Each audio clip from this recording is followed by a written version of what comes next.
இந்த நாட்டில் இருக்கிற நீங்கள் எல்லாம் உழைத்து கொண்டிருக்கிறீர்கள். அது எனக்கு ரொம்ப மகிழ்ச்சி. இப்படி ஒற்றுமையாக இருந்தால் எவ்வளோ பெரிய வியாதியை கூட விரட்டி போடலாம் அப்படிங்கிறது மாதிரி நிரூபித்திருக்கிறீர்கள். அதனால் உங்களெல்லாம் சந்திக்கிறதுல எனக்கு ரொம்ப மகிழ்ச்சி. எனக்கு இது மாதிரி இவ்வளவு பெரிய கூட்டத்தில் என்னோட வந்திருக்கிற பெரியவர்கள் பேசி பழக்கம். நான் அதிகமான கூட்டத்தில் பேசி பழக்கம் இல்லை. ஆனால் ரேடியோவில் ஒரு 20-25 வருஷம் பேசியிருக்கிறேன். அதனால் எனக்கு எதிரில் கூட்டமே இல்லாமல் பேசி தான் பழக்கம். அது வெறும் மைக்கு மட்டும் இருக்கணும், எதிரில் யாரும் இருக்கக்கூடாது. அப்படியே ரேடியோவில் பேசி பழக்கப்பட்டதுனால ஒரு பெரிய பிரம்மாண்டமான கூட்டத்தை பார்த்தது எனக்கே ஒரு மாதிரியாக இருக்கும். அதனால் கூட்டம் இல்லாமல் எனக்கு இப்போ கூட நீங்கள் எல்லோரும் எழுந்திரிச்சு வெளியில் போயிட்டால் ரொம்ப நல்லா பேசுவேன். நீங்கள் வெளியில் இருந்துட்டு கேட்கணும், ஏன்னா அப்படியே பழகி போச்சு. இருந்தாலும் இதில் எனக்கு என்னென்னா, இப்போ தமிழ்நாட்டில் நான் பலதரப்பட்ட கூட்டத்தில் பேசி சமீப காலத்தில் பேசியிருக்கிறேன். இந்த எல்கேஜி யூகேஜி படிக்கிற குழந்தைகள் முன்னாடி என்ன பேச சொல்லுவாங்க, எல்கேஜி யூகேஜி அந்த குழந்தைகள். அப்போ நான் எப்போ முடிக்கணுங்கிறது எனக்கு தெரியும், ஏன்னா அதுக்கு ஒரு அறிகுறி. அந்த குழந்தை என்ன பண்ணணும்னா மொதல் வரிசையில் இருக்கிறது அப்படி தரையை கீறும். கேச்சுன்னா அது போதும் அப்படின்னு அதுக்கு முடிச்சுக்கோன்னு அர்த்தம். அதை பார்த்து தான் நான் முடிச்சுக்கிறது வழக்கம். கொஞ்சம் பெரிய ஹைஸ்கூல்னா யாராவது பசங்க 2-3 பேர் கொட்டாவி விடுவாங்க, அதை பார்த்து அதை முடிச்சுக்கிறது வழக்கம். கல்லூரின்னா விசில் அடிப்பாங்க யாராவது 1-2 பேர். இப்படி எனக்கு பலதரப்பட்ட எப்போ முடிக்கணுங்கிறதுக்கு அப்படிலாம் அறிகுறி உண்டு. எனக்கு ரொம்ப பிடிச்சது என்னென்னா, இந்த முதியோர் இல்லங்கள் இருக்கு பாருங்க, முதியோர் இல்லம், பென்ஷனர் அசோசியேஷன்லாம் இருக்குது தமிழ்நாட்டில். எல்லாம் 60-70 வயசுக்கு மேற்பட்டவர்கள். அவங்க கூட்டத்தில் பேசுகிறது தான் எனக்கு ரொம்ப பிடிக்கும். ஏன்னா நான் பாட்டுக்கு பேசிக்கிட்டே இருப்பேன், அவங்களும் அசையாமல் கேட்டுக்கிட்டு இருப்பாங்க. அதுக்கு என்ன காரணம்னா காது கேட்காது. அது எனக்கு அப்புறம்தான் தெரியும்.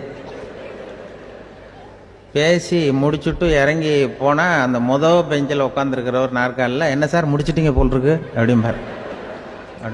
எப்படி சார் கண்டுபிடிச்சிங்க, அதான் இறங்கி வந்தீங்கல்ல அப்படிம்பார். அதனால் அது மாதிரி கூட்டத்தில் ஒன்றும் எனக்கு சுத்தமாக யாரும் இருக்கக்கூடாது எதிரில். இல்லைன்னா அந்த முதியோர் இல்லம் மாதிரி அப்படி காது கேட்காதவங்களாம் உட்காந்துருக்கணும். இங்கே அப்படி இல்லை, எல்லாம் ரொம்ப விழிப்போடு இருக்குங்க, காதை திறந்து வச்சுக்கிட்டு. அது மாதிரி என்ன போன்ற ஆட்களுக்கு இது கொஞ்சம் இது பேசுகிறதும் என்ன, சில பேருக்கு என்னென்னா பேச்சு மைக்கை பார்த்ததும் எனக்கு எப்போ நேரங்காலம் தெரியாது, முடிக்கிறதுக்கு தெரியாது. அப்படியும் உண்டு பேச்சாளர்கள் பல ரகம். நான் கூட இப்போ ஒரு ஏற்பாடு பண்ணியிருக்கிறேன். என்னுடைய நண்பர் சுபாஷ்னு ஒருத்தர் வந்திருக்கார். அவர்கிட்ட சொல்லியிருக்கேன், நான் எப்போ முடிக்கணும்னு தோணுதோ அப்போ லேசாக தலையை சொறி நான் முடிச்சுக்கிறேன். என்ன கடிகாரமும் கிடையாது, ஒன்றும் கிடையாது. நான் எப்போ ஆரம்பிக்கிறேன் எப்போ முடிக்கிறேன்னு தெரியாதுன்னு சொன்னேன். இதே மாதிரி கும்பகோணத்தில் சமீபத்தில் ஒரு கூட்டத்துக்கு போகும்பொழுது அந்த ஏற்பாட்டாளரை உட்கார வச்சு, நீ முடிக்கணும்னு தோன்றப்ப தலையை சொரிய நான் புரிஞ்சுக்கிறேன்னு சொல்லிவிட்டு, பெரியோர்களே தாய்மார்களே என்னது உடனே தலையை சொன்னார்.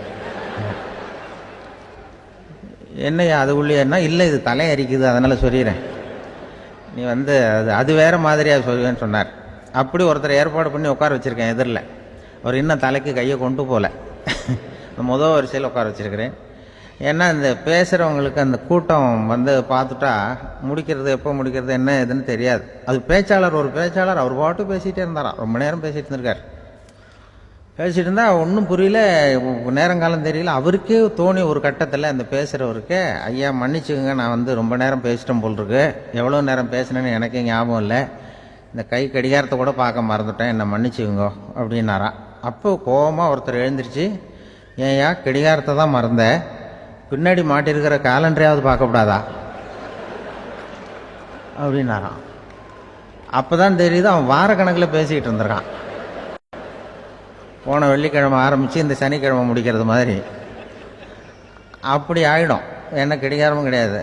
அது மாதிரி பேசுகிற பேச்சு ஆனால் பேசுனா என்ன சொல்லுவாங்கன்னா, எந்த பேச்சை கேட்டாலும் ஒரு தன்னம்பிக்கை வரணுமா கேட்குறவங்களுக்கு, அதுதான் நல்ல பேச்சு அப்படின்னு சொல்லுவாங்க. கேட்குறவங்களுக்கு ஒரு தன்னம்பிக்கை, வாழ்க்கையில் ஒரு பிடிப்பு வரணும், தன்னம்பிக்கை வரணும். அப்படிப்பட்ட எண்ணத்தில் தான் அவங்கெல்லாம் நல்ல கருத்துக்களை சொல்ல வந்திருக்கிறாங்க. அது என்னென்னா, ஒரு ஒரு ஒரு இளைஞன் எங்கெங்கேயோ வேலை தேடி இருக்கான், வேலையே கிடைக்கல. உடனே ஒரு தண்டவாளத்தில் போய் தற்கொலை பண்ணி ஒன்று தண்டவாளத்தில் தலையை வச்சு படுத்துட்டானான். யாரும் வேலை கொடுக்கல, தண்டவாளத்தில் போய் தற்கொலை பண்ணி எடுத்து படுத்திருக்கான். அப்போ ரெண்டு பக்கமும் திரும்பி பார்க்குறான், ரயிலே வரல. என்ன தற்கொலை பண்ணால் கூட ரயில் வர மாட்டேங்குது அப்படின்னு சொல்லிட்டு பார்த்துருக்கான். யாரோ ஒருத்தர் பேசிகிட்டு இருக்கார், ஒரு திடலில் கூட்டம், பெரியவர் பேசிகிட்டு இருக்கார்.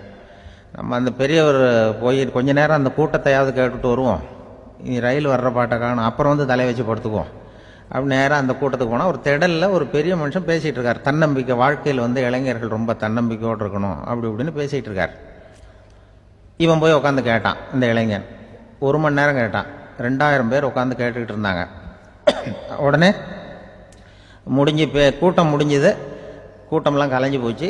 அந்த பெரியவர் பேசிக்கிட்டு இருந்தாரே அவரை போய் இவன் சந்தித்தான். இளைஞன், ஐயா, நான் தற்கொலை பண்ணிக்கணுங்கிற எண்ணத்தோடு வந்தேன், தண்டவாளத்தில் தலை வச்சு படுத்தேன், ரயில் வரல, அந்த நேரம் உங்கள் பேச்சு குரல் தான் கேட்டுது, நான் உங்கள் பேச்சை கேட்டேன், 1 மணி நேரம் கேட்டேன், கேட்டு முடித்ததுக்கப்புறம் என்னுடைய எண்ணத்தை நான் மாற்றிக்கிட்டேன், நான் இனிமேல் தற்கொலை பண்ணிக்க மாட்டேன் அப்படின்னா. அவர் பேச்சாளருக்கு ரொம்ப பெருமை, இதுதான் ஒரு பேச்சுக்கு அடையாளம், இப்படி தான் இருக்கணும். சரி, அந்த முடிவுக்கு எப்படி நீ வந்தேன்னு கேட்டார். இப்போ உங்கள் பேச்சை இந்த கூட்டத்தில் எவ்வளோ பேர் கேட்டுக்கிட்டு இருந்தாங்க சார் அப்படின்னு கேட்டான். ஒரு 2000 பேர் இருக்கும்பா அப்படின்னார் அவர். அப்போ அந்த இளைஞன் சொன்னானா, ஒரு 2000 பேரை ஒரே நேரத்தில் சாகடிக்கிற நீ உயிரோடு இருக்கிறப்போ நான் எதுக்கு சார் சாகணும்? நான் இது வரைக்கும் யாருக்கும் எந்த கெடுதலும் பண்ணலை, நான் இனிமேல் சாக மாட்டேன் சார்ட்டு போயிட்டானா.